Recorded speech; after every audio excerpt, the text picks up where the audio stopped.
पवन जी, राधे राधे महाराज जी। महाराज जी, मेरे मन में एक संशय बना रहता है कि इस संसार में जो दिखता है वो है नहीं और जो है वो दिखता नहीं। सही और गलत का चयन कर पाना बड़ा कठिन सा हो रहा है महाराज जी। तो ऐसे में महाराज जी समाधान दीजिए कि मतलब समाधान तो साधना से होगा। जो दिख रहा है बिल्कुल सच्ची बात है, ये सत्य नहीं है, और जो सत्य है वो दिख नहीं रहा, यही माया का कार्य है। इस माया से हटने के लिए अध्यात्म में स्थित होइएगा तो संशय खत्म हो जाएगा। ना सतो विद्यते भाव, ना भाव विद्यते सता। सत्य का कभी अभाव नहीं है और असत की सत्ता नहीं है। जो आप कह रहे हो, जो दिख रहा है उसकी सत्ता नहीं है, जो सत्ता है जिसकी वो दिख नहीं रहा। इसीलिए साधना की जाती है कि हमारे अंदर ज्ञान दृष्टि प्रकट हो और उसे हम ज्ञान दृष्टि से जाने।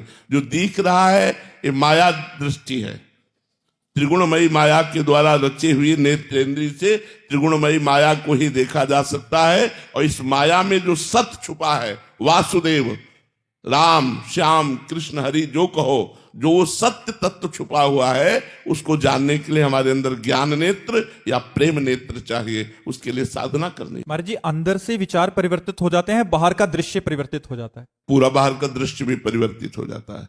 जैसे अभी हम भावना करेंगे कि इनमें श्री भगवान है, और जब हमारी भावना सिद्ध हो जाती है तो सिर्फ भगवान दिखाई देते हैं, व्यक्ति नहीं।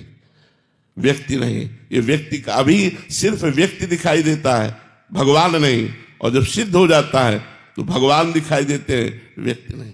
श्री राम मैं सब जग जानी, मानी नहीं कहा कि मैं सिया राम में सारे जगत को मानता हूं। मानने में तो आ गया भाई कि आप है स्त्री पुरुष पर मैं मानता हूं कि सिया राम जी विराजमान है, लेकिन गोस्वामी जी ने ऐसा नहीं कहा।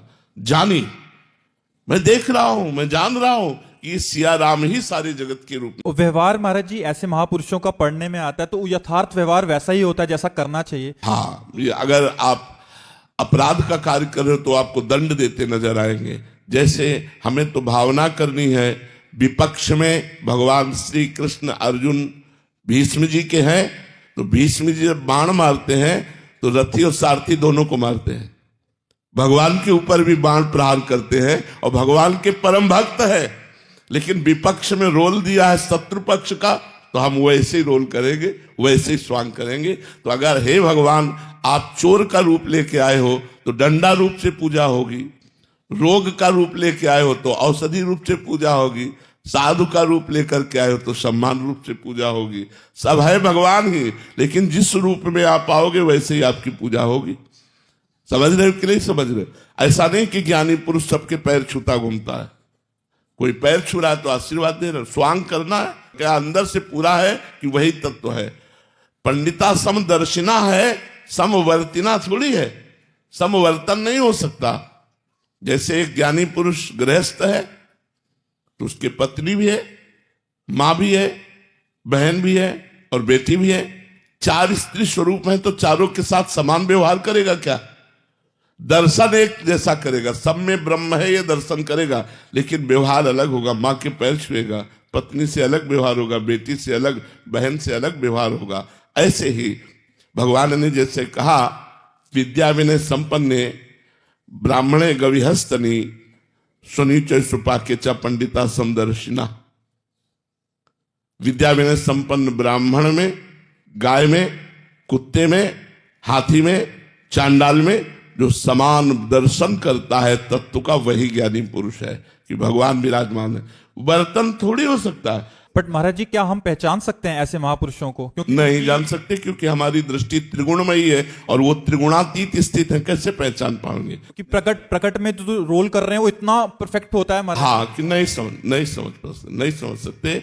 जैसे भगवान के लिए है, सोई जाने जे देह जनाई, जानत तुम्हें हो जाई। ऐसे महापुरुषों के लिए ब्रह्मविद ब्रह्म ही भवति, क्योंकि ब्रह्म स्वरूप में स्थित है। वो अपना परिचय खोल दे आपके सामने तो आप जान सकते हो इतने बड़े महापुरुष। अगर वो परिचय छुपा ले और रोल करते रहे, केवल स्वांग करते रहे, तो आप जान ही नहीं सकते, आपको बिल्कुल साधारण पुरुष जैसे लगेंगे। जी, ऐसे में उनकी आंतरिक स्थिति क्या होती है जब गुस्से वाला रोल है तब, या किसी से प्रेम पूर्वक? एक रस रहती है। एक रस क्या होता है महाराज जी? एक भगवदानंद। वो प्रसन्न है या वो रुष्ट है, ये बाहरी स्वांग होगा, अंदर से वो एकदम शांत है, अंदर से भगवदानंद में स्थित है। प्रसन्नता में उनका हृदय खुश है और क्रोध में उनका हृदय जल रहा है, ऐसा नहीं होता। क्रोध का एक नाटक हो रहा है बाहरी, और अंदर हृदय में भगवदानंद से परम शीतल हृदय होता है। अगर हृदय में परिवर्तन पड़ गया तो सिद्ध कहां हुए? हृदय में परिवर्तन नहीं पड़ना चाहिए। बाहरी क्रियाओं का परिवर्तन देखने को मिलेगा, लेकिन अंदर से उनकी स्थिति में कोई परिवर्तन नहीं। जी हम तो प्रकट में देखते हैं कि वो हंस रहे हैं और उनकी भौं चढ़ी है, दोनों में महाराज जी फिर। हाँ, ये स्वांग है ना, तो स्वांग में नाटक करने वाला जानता है तो स्त्री का वो नाटक करेगा, लेकिन उसको पता है मैं स्त्री नहीं हूं। ऐसे ही क्रोध करते हुए भी वो ब्रह्म प्राप्त महाभागवत जान रहा है कि मैं केवल स्वांग कर रहा हूं, मैं उसमें स्वयं में लिप्त नहीं है। तो वो स्वांग भी बहुत अच्छी तरह होगा, लेकिन अंदर से बिल्कुल क्रोध नहीं होगा, क्रोध का स्वांग होगा। वो हर एक आदमी चंदन लगावे, एक आदमी थप्पड़ मारे, दोनों के प्रति समान भाव, वही तो सिद्ध पुरुष है, वही भगवत प्राप्त पुरुष है, जिसके हृदय में थप्पड़ मारने पर जलन नहीं हुई, चंदन लगाने पर शीतलता नहीं हुई, एक रस भगवदानंद में स्थित वही ब्रह्म प्राप्त महापुरुष है। महाराज जी उनकी तरफ से तो कोई प्रतिक्रिया होती नहीं है, प्रकट में भले हो जाए, बाद में कोई भी कि इसका बुरा हो, ऐसा तो होता नहीं सामने वाले का। बट इधर से अगर व्यवहार गलत हो जाए तो बुरा हो जाएगा, तो बुरा हो जाएगा। जैसे हाँ, जैसे कपिल भगवान परम ज्ञान मूर्ति हैं, सांख्य योग के आचार्य हैं, तो वो कभी किसी को साप या भस्म कर सके ऐसा संभावना ही नहीं, क्योंकि ब्रह्म प्राप्त महापुरुष ब्रह्म ही है, भगवान के अवतार हैं। लेकिन सगर के 60,000 पुत्रों ने उनका अपराध किया तो भस्म हो गए। उन्होंने अपनी दृष्टि से भस्म नहीं किया, उनकी तो ब्रह्म दृष्टि है, उनके अपराध ने उनको भस्म कर दिया। तो अगर ऐसे ब्रह्म प्राप्त भगवत प्राप्त महापुरुषों का अपराध किया जाए तो वो सर्वनाश कर देगा, वो साप दे या न दे। अगर वो साप देते हैं तब तो हमें बचा लेते हैं, अगर वो साप दे दे तो हमें बचा लेंगे, क्योंकि वो साप देंगे तो उनको वरदान भी देना होगा। उनका हृदय ऐसा है, मानेगा ही नहीं। अगर वो दंड विधान कर दे तो बचा लिया, और अगर वो चुप हो गए, दंड विधान नहीं किया, तो फिर तुम्हारा सर्वनाश हो जाएगा। जैसे भगवान देवर्षि नारद जी नलकुबर मणिग्रीव को साप दे देते, जा वृक्ष योनि को प्राप्त हो। अब वो चरणों में गिरा के महाराज जड़ योनि में, तो उन्होंने कहा बनोगे तो वृक्ष ही, लेकिन नंदालय के यमलार्जुन नाम के वृक्ष होगे, और तुम्हें भगवान श्री कृष्ण का सानिध्य प्राप्त होगा, स्पर्श प्राप्त होगा, दर्शन प्राप्त होगा, तुम्हारा संभाषण होगा भगवान से। निहाल कर दिया। तो महाराज जी ऐसे महापुरुषों का संग से मतलब लाभ तो है ही है, बट ऐसे संग कैसे किया जाए, क्योंकि वो तो आग के समान है, कुछ भी जला देंगे ऐसे। तभी भगवान से प्रार्थना करनी चाहिए कि हमको साधु संग की क्षमता दीजिए। जब द्रवहि दीन दयालु राघो तो साधु संगति पाइए।